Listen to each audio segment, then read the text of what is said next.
திருவள்ளூர் கிழக்கு மாவட்டத்தினுடைய மீஞ்சூர் தெற்கு ஒன்றியத்தினுடைய ஆற்றல் மிகு செயல் வீரர், ஒன்றிய கழகத்தினுடைய செயலாளர், அன்புக்குரிய அண்ணன்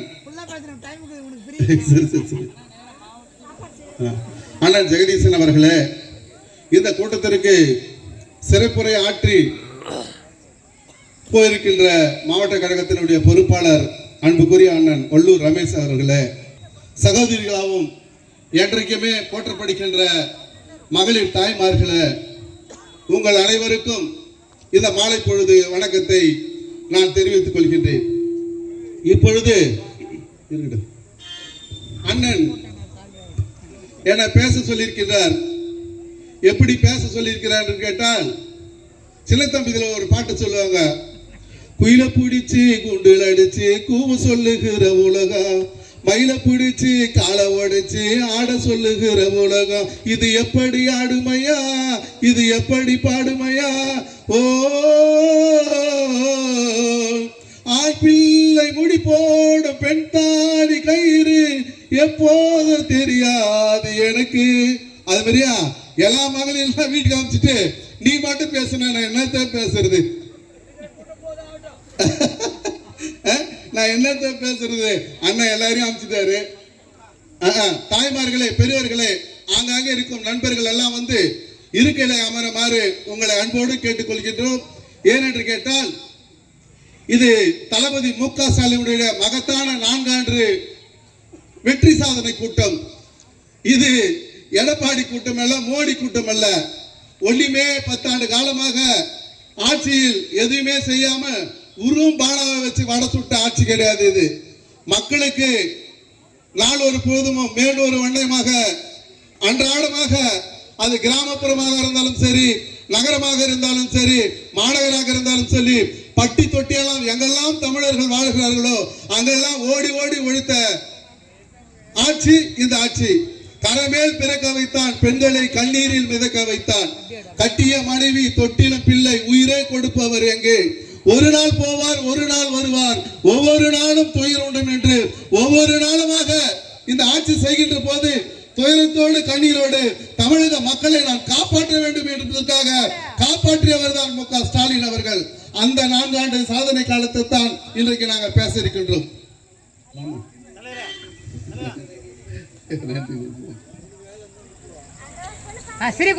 சாதனமாக இந்த ஆட்சியை புரிந்து கொண்டிருக்கின்றார்கள்.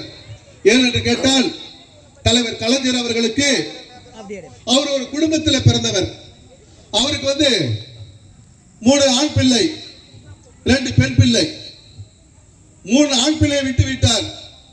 வணக்கம். லேட்டஸ்டா வருகின்ற எனது அன்பு தம்பி தமு உதயசூரியன் அவர்களுக்கு எனது மனமார்ந்த நன்றியும், தம்பி கணேஷ் அவர்களுக்கு எனது வாழ்த்துக்களையும், இந்த கூட்டத்திற்கு வருக வருக என்று அவர்களை இருகர கூப்பி வரவேற்கிறேன்.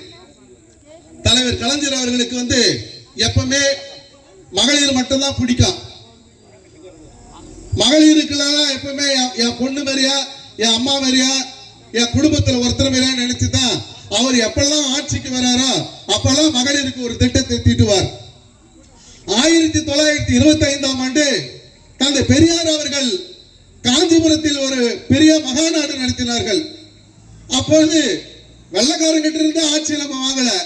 அப்பவே பெரியார் என்ன சொல்றாருன்னா, அடுப்பெருக்கும் பெண்கள் எல்லாம் அழகழகா சமைக்குதப்பா, ஏட்டிலே படிக்குதப்பா, எடுத்து சொன்னா புரியலப்பா, நாட்டுக்கு தான் ராணியப்பா, அவ வீட்டுக்கு தான் மனைவியப்பா, யாருக்கும் வீட்டுக்கு மனைவியா வச்சிருக்காதீங்க, என் பிள்ளைங்களை எல்லாம் வந்து வெளிச்சத்துக்கு அனுப்புங்க, பொன்னாடிக்கு அனுப்புங்க, ரெட்டில்ஸுக்கு அனுப்புங்க, கும்மிடிப்பட்டிக்கு அனுப்புங்க, மெட்ராஸுக்கு அனுப்புங்க.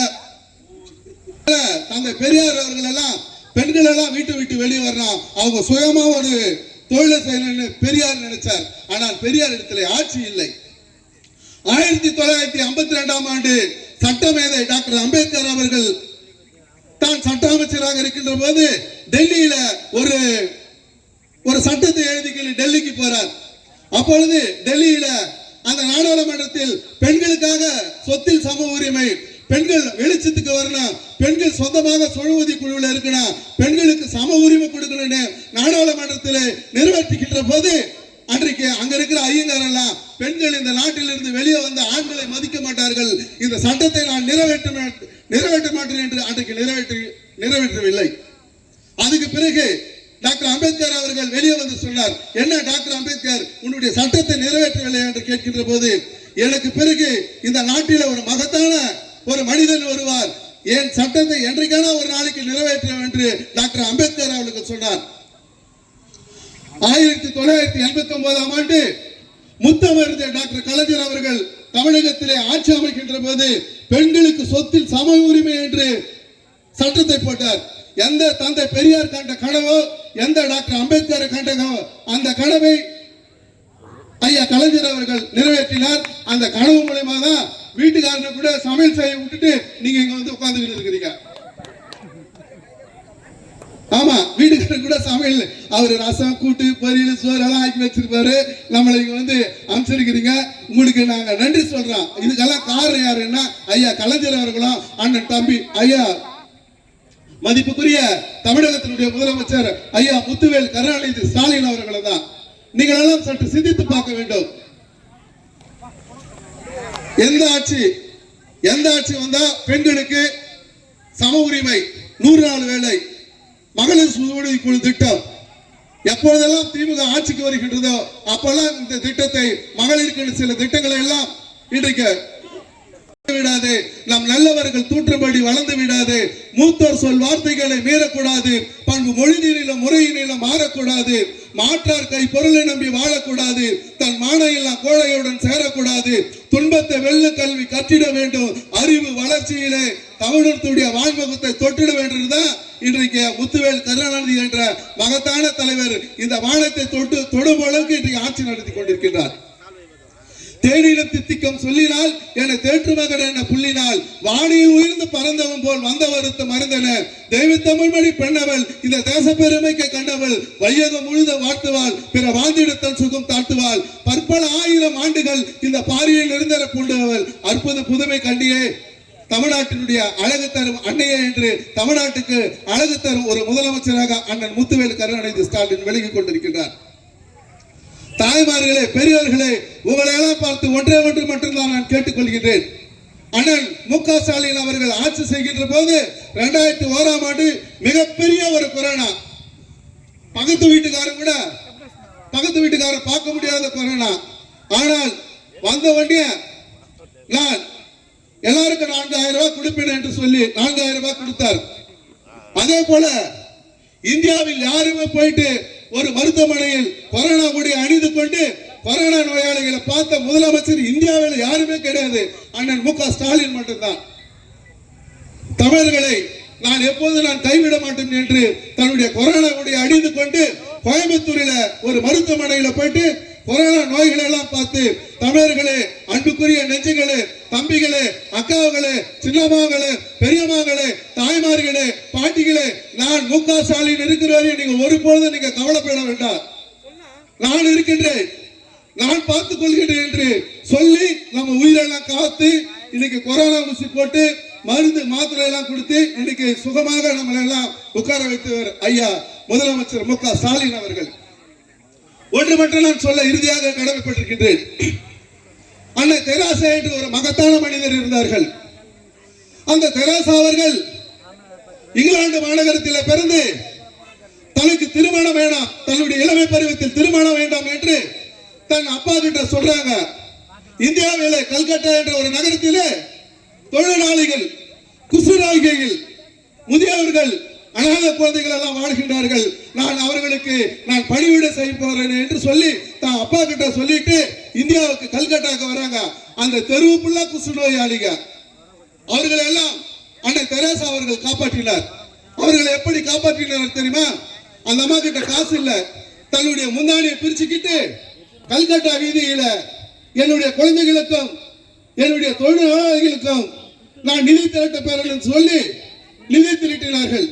அப்போது ஒரு பெரிய பணக்காரன் வந்து அந்த அம்மா கேக்குறாங்க, ஐயா என் குழந்தைகளுக்கு சோறு இல்ல, உணவு இல்ல, ஏதான ₹1 கொடுங்கன்னு கேட்கும் போது அந்த பெரிய பணக்காரன் என்ன செய்தார் என்று கேட்டால் வெத்தலை பாக்க எச்சியை தன் வாயில் மென்று கொண்டு அந்த அம்மா மூஞ்சியில் துப்பினான்.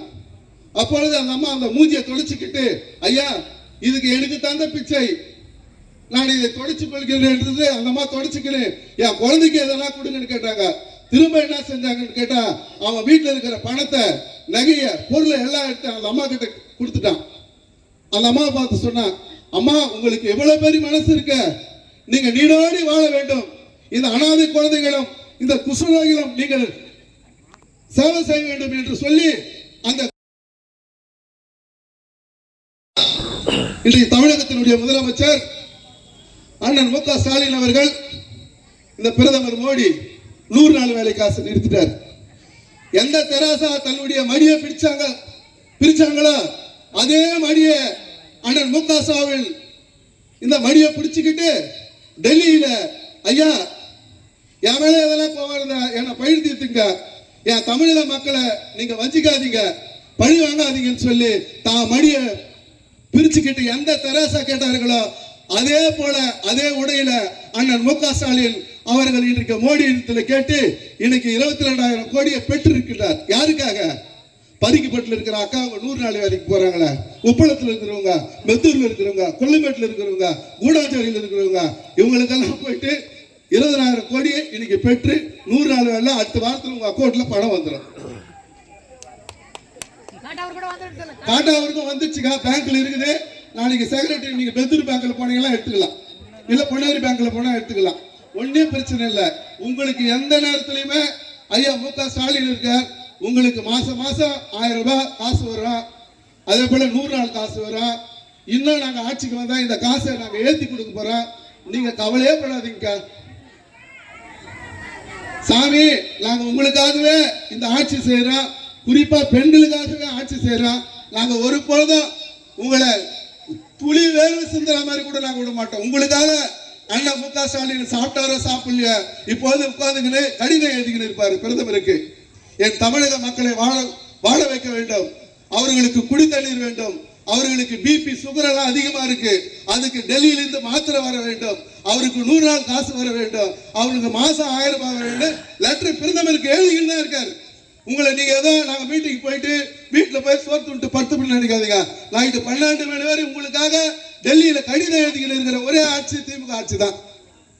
ஆகவே தாய்மார்களே, நான் அதிகமா பேசுறதுனால என்னை மன்னிச்சிருங்க. நான் இதோட முடிச்சிருக்கிறேன். நீங்க போய் சீக்கிரம் டிவி பார்க்கணும்னு நினைக்கிறேன். அதனாலதான் எல்லாம் என்னையே முறைச்சிட்டு இருக்கிறீங்க. ஆகவே உங்களுக்கெல்லாம் இந்த கூட்டத்திற்கு வந்ததற்கு உங்களுக்கெல்லாம் நன்றி சொல்லி உங்கள் பாதங்களை எல்லாம் தொட்டு நான் விடைபெறுகிறேன். நன்றி, வணக்கம்.